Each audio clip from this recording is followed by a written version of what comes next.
Aujourd'hui, les salariés ont besoin de sens dans leur entreprise. Et venir s'engager à Face Grand Toulouse, c'est donner du sens à son action. Quelqu'un de très actif dans le recrutement des autistes à l'échelle européenne m'avait expliqué qu'il fallait, pour que ça fonctionne, que le boss, le grand patron lui-même, soit très impliqué dans le sujet. Qu'est-ce que vous en pensez ?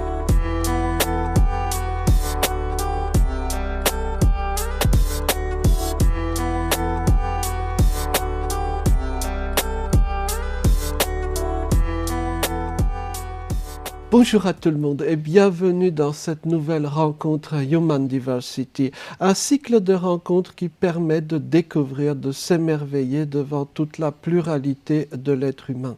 Aujourd'hui, nous avons la joie, le plaisir d'accueillir un nouvel invité. Bonjour à vous. Bonjour.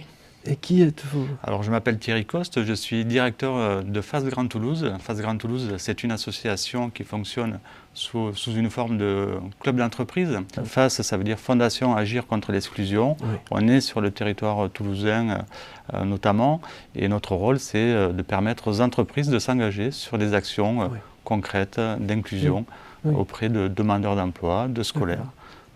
Et donc vous représentez cette fédération d'entreprises, parlons comme ça. Alors je ne sais pas si on peut parler de fédération d'entreprises, mais en tout cas on est un mouvement dans lequel effectivement on fédère des entreprises sur la question de l'inclusion. Donc on travaille avec 300 entreprises à peu près sur le territoire de la métropole toulousaine. Oui.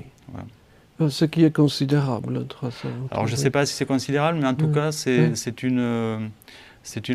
la possibilité, en tout cas, de mener de nombreuses actions avec ces entreprises. Parce que derrière les entreprises, il y a des salariés, c'est-à-dire des individus. Dites-moi, comment est-ce que ce groupement est venu au monde? C'est quand même relativement original. Le début de ce mouvement est né dans les années 90. C'était la fondation Agir contre l'exclusion. Donc c'était une volonté politique et également d'entreprise de créer un mouvement où les entreprises allaient s'engager concrètement. On est une entreprise, on travaille sur un territoire et on a une responsabilité. Aujourd'hui, on parle de responsabilité sociale des entreprises. Eh bien là, c'était ce premier mouvement déjà dans les années 90. Et depuis les années 90, la Fondation a généré un réseau, à peu près une cinquantaine de clubs dans toute la France. Et pour qu'un club existe sur un territoire, c'est un peu comme la Fondation, il faut qu'il y ait deux conditions. La première, c'est qu'il y ait effectivement des entreprises qui souhaitent créer cette dynamique, et puis qu'une collectivité également accepte de porter le club. Et aujourd'hui, nous, on travaille avec Toulouse Métropole sur ce club-là. C'est pour ça qu'on s'appelle Grand Toulouse. C'était le nom de l'ancienne métropole. Oui, donc deux piliers, pilier entreprise, pilier collectivité. Voilà. Et notre rôle, ça va être justement facilitateur entre les entreprises, les dispositifs d'État notamment, et d'action autour des demandeurs d'emploi et des scolaires également. Mais qu'est-ce qui motive une entreprise à venir chez vous ? Alors il y a plusieurs choses. La première, les salariés ont besoin de sens dans leur entreprise. Et aujourd'hui, c'est encore plus vrai après la crise qu'on vient de vivre, après cette crise sanitaire. Venir s'engager à Face Grand Toulouse, c'est donner du sens à son action. Les grands groupes avec qui on travaille ont déjà bien compris justement cette question, cette importance de la RSE dans le développement d'une entreprise. On est en train de le travailler également avec des plus petites et moyennes entreprises. Et c'est donner ce sens-là à l'entreprise. C'est comment... voilà, je suis salarié d'une entreprise, j'effectue des tâches, j'ai des missions à réaliser, mais comment, dans l'intérieur même de mon entreprise, je vais pouvoir aller faire des actions sociales sur le terrain pour des personnes qui en ont besoin. C'est-à-dire, parlons concrètement, c'est l'entreprise qui frappe à votre porte. Oui. C'est pas vous qui démarchez Alors, aussi. C'est un peu les deux. C'est vrai qu'on va quand même chercher les entreprises, on leur montre l'intérêt de venir s'engager à nos côtés. Mais aujourd'hui, le fait est que les entreprises nous connaissent bien et elles viennent elles-mêmes nous rencontrer et nous dire « Ah tiens, j'ai vu que vous meniez une action intéressante dans un établissement scolaire, on aimerait faire la même chose. »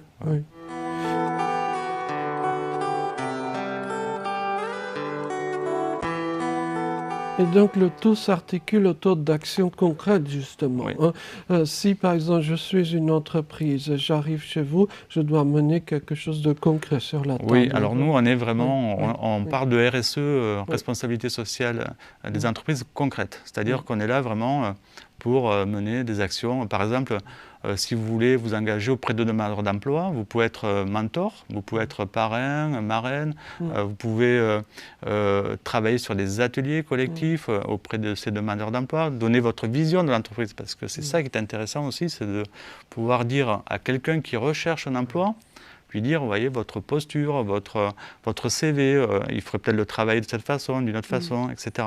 Le fait que ce soit un collaborateur ou une collaboratrice d'entreprise qui le fait, ça fonctionne pas mal. Et je prendrai un autre exemple, c'est dans l'éducation, quand vous avez aujourd'hui, quand on demande à un élève de 3e déjà de se positionner pour son avenir, qui d'entre nous savait à ce moment-là ce qu'on allait faire en 3e. Et c'est aussi de pouvoir de dire à une entreprise, venez parler à une classe, venez dire votre parcours, montrer que votre parcours, il n'est pas, c'est pas une grande ligne droite qui monte, mais au contraire, ce sont des vagues. On est passé par plusieurs étapes. En 3e, je ne savais pas vraiment ce que je voulais faire, etc. Et c'est donner cette parole-là aux élèves. On aborde souvent ici même à Human Diversity cette question du devenir des jeunes, en particulier des jeunes, on va dire, très à l'écart des circuits habituels. Et on retrouve souvent cette idée de manque de repères. Pour les jeunes les plus en difficulté, ce qui manque effectivement, c'est les repères. Et les repères, c'est aussi les réseaux, c'est les leviers.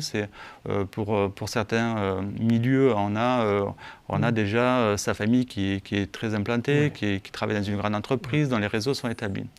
Et c'est vrai que sur certains jeunes, ce n'est pas le cas. Et nous, on est là pour justement leur donner un réseau concret, leur donner, leur ouvrir en quelque part les champs des possibles. C'est leur dire, c'est pas parce que vous habitez en quartier prioritaire, c'est pas parce que vous êtes en zone rurale isolée que vous ne pouvez pas vous projeter. Et imaginons, vous êtes concrètement face à des jeunes, par exemple une classe ou que sais-je. Est-ce que vous savez pourquoi, quels sont les petits éléments déclencheurs qui feront qu'avec tel jeune, par exemple, la mayonnaise va prendre?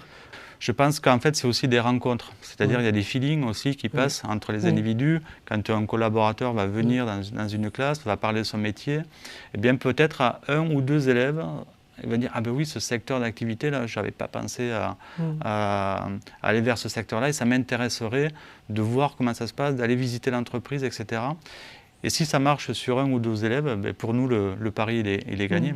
Donc, c'est difficile de répondre à votre question parce qu'on ne sait pas vraiment pourquoi sur certains ça va prendre et pas sur d'autres. Vous avez parlé de réseau, qu'on a dès le plus jeune âge dans certains environnements familiaux ou sociaux.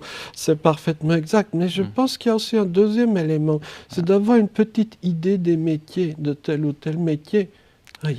Et ça, comment est-ce qu'on pourrait donner une idée concrète pour un jeune? Parce qu'évidemment, si on n'a aucune idée de tel ou tel métier, on ne peut pas dire que je veux devenir ceci. Alors, c'était notre rôle aussi à FAS Grand Toulouse, c'est de pouvoir permettre aux jeunes de se projeter dans certains métiers. Alors, comment on le fait?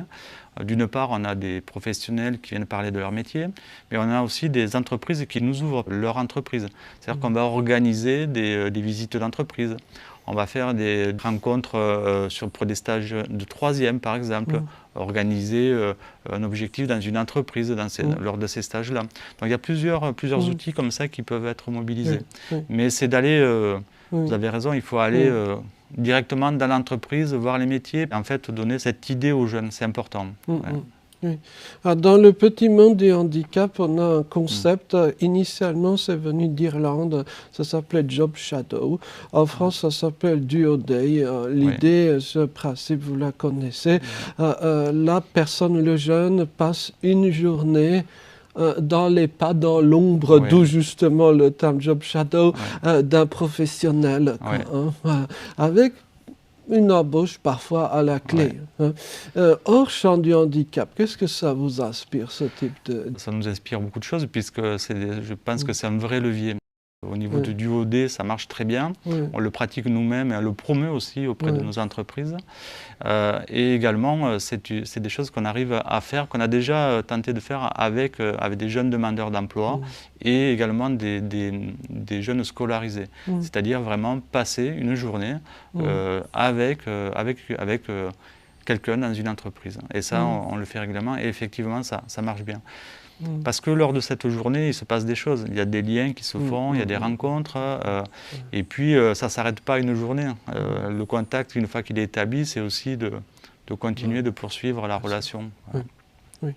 Et j'allais dire, il y a tout simplement parfois des facteurs, on va dire, très concrets qui bloquent. Hein. Comment savoir faire un nœud de cravate, comment s'habiller, voilà, ce type de choses-là. Qu'est-ce qu'on peut proposer concrètement, quoi? Si je pose la question, c'est que j'ai des souvenirs de traumatismes personnels en la matière, soyons clairs. Hein. Mais beaucoup de gens peuvent bloquer sur ces choses. Alors c'est vrai que c'est important parce que ça fait référence à la confiance en soi. Pour postuler un emploi, si on n'est pas à l'aise dans sa façon d'être habillé, coiffé, eh bien ça ne fonctionne pas. Aujourd'hui, nous on a la chance dans notre réseau de travailler avec des structures. Je pense à Reflet 31 notamment, qui est une association toulousaine qui travaille sur ces questions-là et qui va justement aider les demandeurs d'emploi à se sentir vraiment en confiance. Voilà, ça va être peut-être le prêt d'un costume pour le jour de l'entretien, d'un vêtement. C'est aussi de se maquiller, de passer chez le coiffeur, etc. Donc c'est tout ça qui fait que voilà, on est préparé pour l'entretien, on est préparé physiquement aussi, et ça c'est important.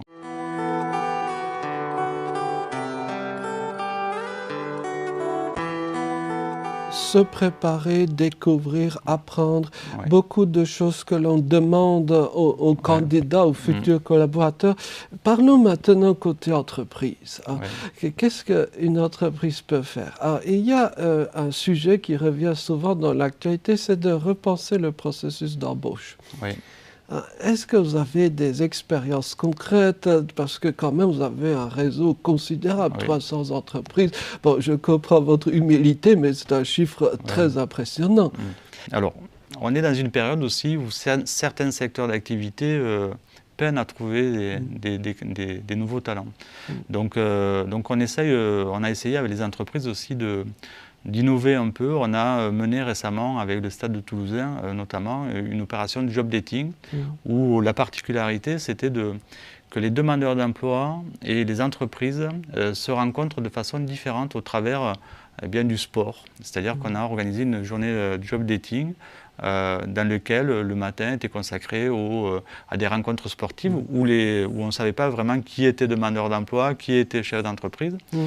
Et puis ensuite, en seconde partie, c'était vraiment le job dating, etc. Et là, ça permet justement de s'ouvrir un peu, et ça permet aussi aux jeunes de dire je l'ai rencontré tout à l'heure, on a joué ensemble, et aujourd'hui je le vois là, et du coup je suis plus à l'aise, je connais la personne, etc. différemment. Aujourd'hui, les entreprises ont besoin aussi de recruter des talents issus de plein de diversités. Juste en parlant de ce point, c'est tout à fait le cœur du propos. Je navigue pas mal dans le petit monde associatif. Ce qui me frappe, c'est de voir combien ce monde associatif s'est construit de façon coupée, par exemple, des entreprises. C'est comme s'il y avait deux univers, une sorte de mur de Berlin ou de je ne sais trop quoi. Et vous avez d'un côté des clubs, des associations de personnes handicapées, et de l'autre côté, vous avez des entreprises. Et c'est comme s'il y avait une malédiction entre les deux. Est-ce qu'on ne pourrait pas imaginer qu'il y ait des invités, hein, par exemple vous, ou quelqu'un issu de ce monde de l'entreprise pour passer le mur? C'est important de faire se rencontrer les deux mondes. Par exemple, on travaille avec des ESAT et également des entreprises. Donc pour nous, on a créé une action qui s'appelle Face au handicap. Et cette action-là permet justement la rencontre des deux mondes. C'est-à-dire, d'une part, de faire en sorte que l'entreprise classique puisse connaître ces milieux, entre guillemets, protégés, et réciproquement. C'est de montrer qu'une entreprise classique peut faire appel à des services d'une entreprise dite protégée et également l'inverse, c'est-à-dire quelqu'un qui a un handicap particulier peut très bien aller visiter, rencontrer, travailler dans une entreprise de milieu ordinaire. Et ça ne marchera, vous avez raison, que par la rencontre régulière. C'est de mieux se connaître et de montrer que finalement, on a un intérêt chacun à travailler ensemble. Aujourd'hui, les entreprises nous le disent, c'est vraiment les équipes qui fonctionnent le mieux. Ce sont les équipes qui sont issues de la diversité, de toutes les diversités. Traditionnellement, il n'y a pas encore si longtemps que cela, on enseignait dans les business schools que les équipes doivent être homogènes. Par exemple, vous mettez dans une équipe tous les informaticiens qui ont un certain profil, vous avez l'équipe. C'est ce que l'on enseignait il y a encore quelques décennies. On en est bien revenu puisque je vous citerai l'exemple d'un dispositif qu'on amène qui s'appelle Wi-Fi, qui est un dispositif qui vise à sensibiliser les jeunes filles au milieu du numérique. Et par exemple, c'est un secteur où seulement 17% des salariés sont des femmes. Alors, je ne suis pas un expert dans le codage, mais effectivement, dans la façon de coder, il est important que les programmes soient écrits de façon diverse.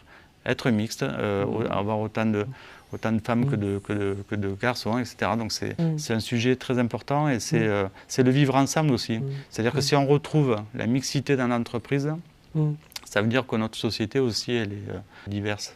Parfois, il y a aussi toute une discussion dans le monde du handicap autour de la problématique de l'offre d'emploi, de l'annonce, la petite annonce, vous voyez, qui est toujours écrite de la même façon. Et quand on lit cela, on se dit, bon, ça, c'est pas pour moi. C'est aussi faire un travail auprès des ressources humaines, des services RH des entreprises, pour que on ne soit pas discriminant sans s'en rendre compte. C'est-à-dire, des fois, on peut rédiger une annonce en disant c'est ouvert à tout le monde, mais on va l'écrire de façon que, sans s'en rendre compte, on va mettre à l'écart une partie de la population. Et ça, je pense qu'il y a encore un besoin d'accompagnement de beaucoup de services RH sur ce sujet.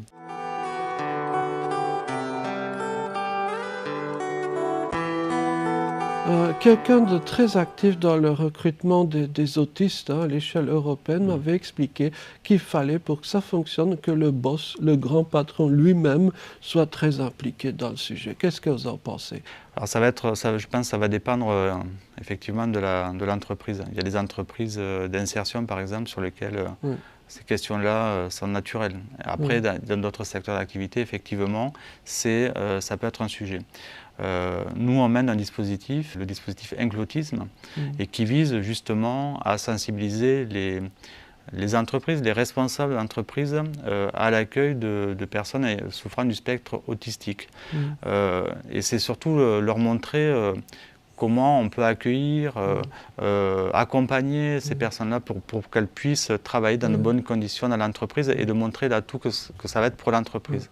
Le chef d'entreprise, lui, il est dans son quotidien, il a un business à faire et il se dit « Ah là là, ça peut être un frein dans mon développement ». Et tout l'intérêt des travaux qu'on est en train de faire et qu'on fait avec beaucoup d'acteurs, c'est de dire non, au contraire, ça va être un atout pour l'entreprise. Bon, il faut souvent que ce soit une décision d'en haut pour... Je n'ai jamais rencontré, du moins je ne crois pas avoir rencontré de patron qui m'ait dit, même hors cadre caméra ou autre, de toute façon, je ne veux pas.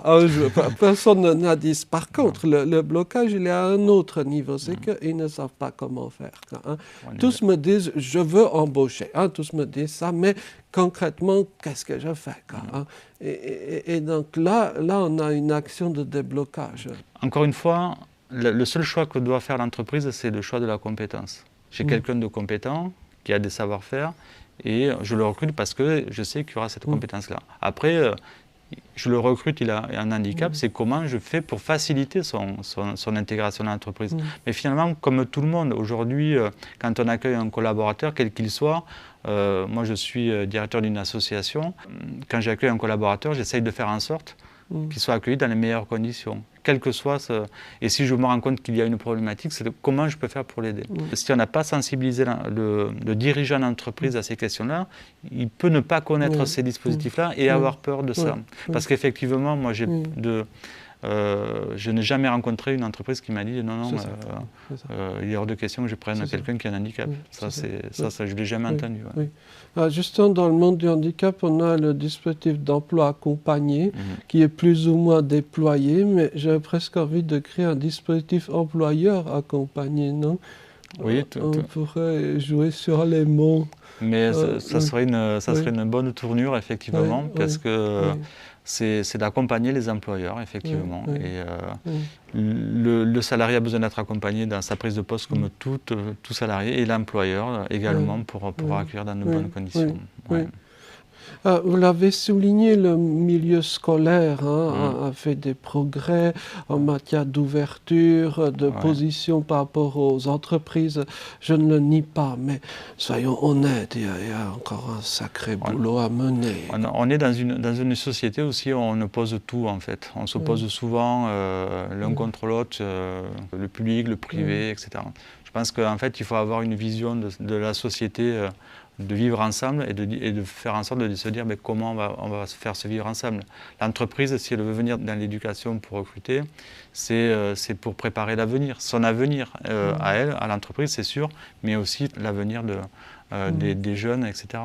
Demain, tous ces jeunes seront sur le marché du travail. Après, l'éducation et les équipes pédagogiques des systèmes éducatifs sont là justement pour être les garde-fous de l'éducation, de faire en sorte d'avoir des élèves avertis et des citoyens qui sont éclairés dans leur choix plus tard. Un certain nombre de professionnels de l'éducation nationale n'ont pas forcément les informations les plus précises sur le milieu professionnel. Et je crois que ce chantier-là est devant nous. Dans le cursus de formation des enseignants, eh bien, en fait, il devrait aussi y avoir une partie, en tout cas, dédiée à comprendre le monde économique.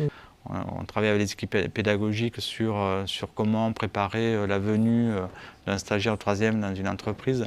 Et c'est vrai que, voilà, à ce moment-là, on essaie d'expliquer un peu comment ça fonctionne. Mais il faudrait effectivement travailler. Et ça, c'est un vrai chantier à mener. Le monde de l'entreprise, c'est pas à part de ça. Ça fait partie aussi de la vie. On va passer plus de temps dans l'entreprise qu'à être formé dans les établissements scolaires.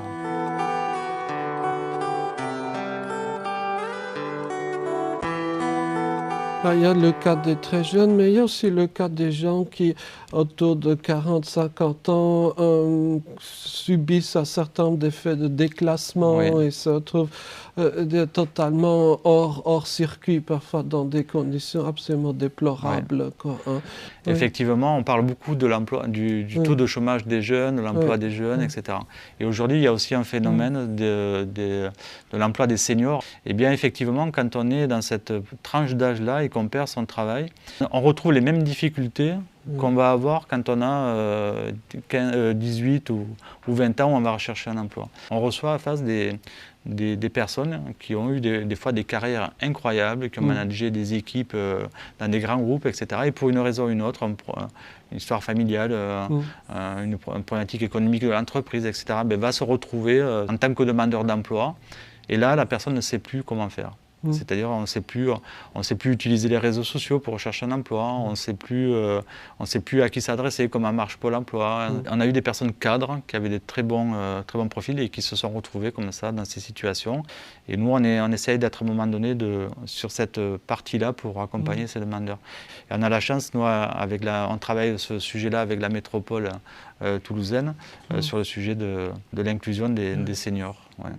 L'ancien grand patron de Andros, Jean-François Dufresne, qui a beaucoup œuvré pour l'inclusion de personnes parfois lourdement handicapées, m'avait dit une fois qu'il envisageait un concept de thérapie par le travail. Qu'est-ce que vous en pensez, la thérapie par le travail? Je pense que moi je viens d'un milieu rural, où le travail, c'était la clé, et c'est comme ça qu'on envisageait l'avenir. Dès que les études ont été terminées, c'était comment je vais travailler, etc. Donc pour moi, la thérapie par le travail, c'est pas une mauvaise thérapie. On se sent utile. Et le simple fait de se sentir utile dans la société, c'est déjà une belle thérapie, non? Observation personnelle. Je travaille dans une grosse université belge.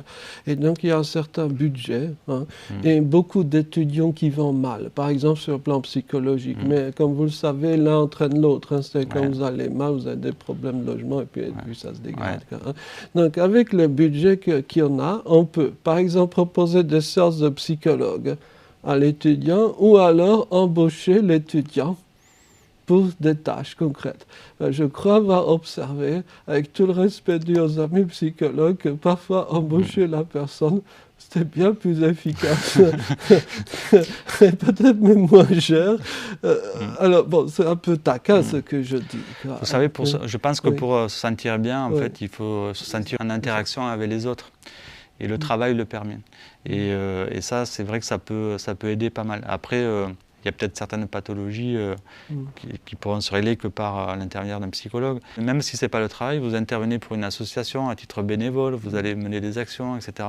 Ben, on se sent grandi de ça. Bien se sentir, ben, c'est quand même quelque chose de très important et qui fonctionne. Je suis d'accord avec vous, je pense que ça peut marcher. Ouais.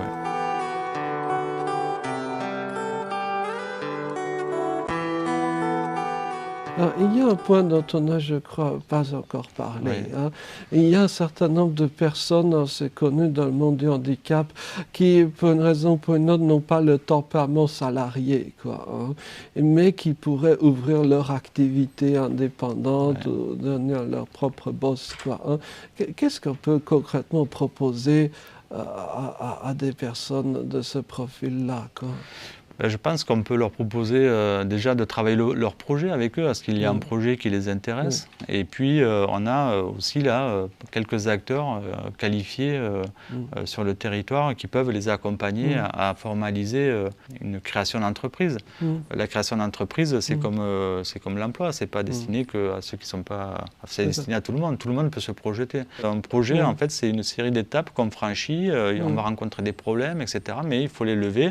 Et aujourd'hui, à chaque étape, je pense qu'on a la chance en France d'avoir une richesse d'acteurs qui existent sur ces thématiques-là, mais il faut savoir les utiliser. Et aussi, il faut que tout le monde connaisse tout ce tissu associatif. Et des fois, c'est peut-être ça qui pêche, c'est qu'on ne sait pas. Voilà, on a des structures comme BGE, ADI, etc. Enfin, plein de structures qui existent pour créer un emploi et qui accompagnent aussi des personnes ayant une reconnaissance travailleur handicapé. Vous avez donc la chance d'avoir des entreprises de tous les horizons, quoi, hein, sans forcément citer de nom, mais quel secteur n'est pas encore assez représenté? Qu'est-ce que vous aimeriez avoir chez FAS et qui manque encore un petit peu? Peut-être il nous manque encore quelques entreprises du secteur de l'agroalimentaire et de l'agriculture. C'est vrai qu'on travaille avec beaucoup de groupes sur le numérique, les services, etc. Et peut-être un peu plus dans ce milieu-là. Les artisans aussi, c'est un secteur d'activité qu'on ne touche pas beaucoup à FAS Grand Toulouse, parce que on travaille, c'est vrai, avec des grands groupes qui ont souvent des services RH ou des PME qui sont sensibilisés. Mais les artisans aussi, je pense qu'il y a un enjeu à sensibiliser les artisans à ces questions d'inclusion. Et je pense que ce n'est pas fait suffisamment. Et s'il y avait vraiment quelque chose sur lequel on devait travailler, ça serait celui-là en priorité. Chez Human Diversity, nous avons une habitude, hein, c'est de dire que pour l'inclusion, il suffirait de presque rien. Pour vous, c'est quoi ce presque rien? Alors, des fois, j'aurais tendance de dire qu'on n'en parle plus, mais ce n'est pas ça que je vais dire. Je pense qu'au contraire, il faut continuer à faire des émissions comme vous faites. C'est continuer à faire se rencontrer les gens. C'est-à-dire, plus on connaît l'autre, mieux on le comprend et mieux on peut vivre ensemble.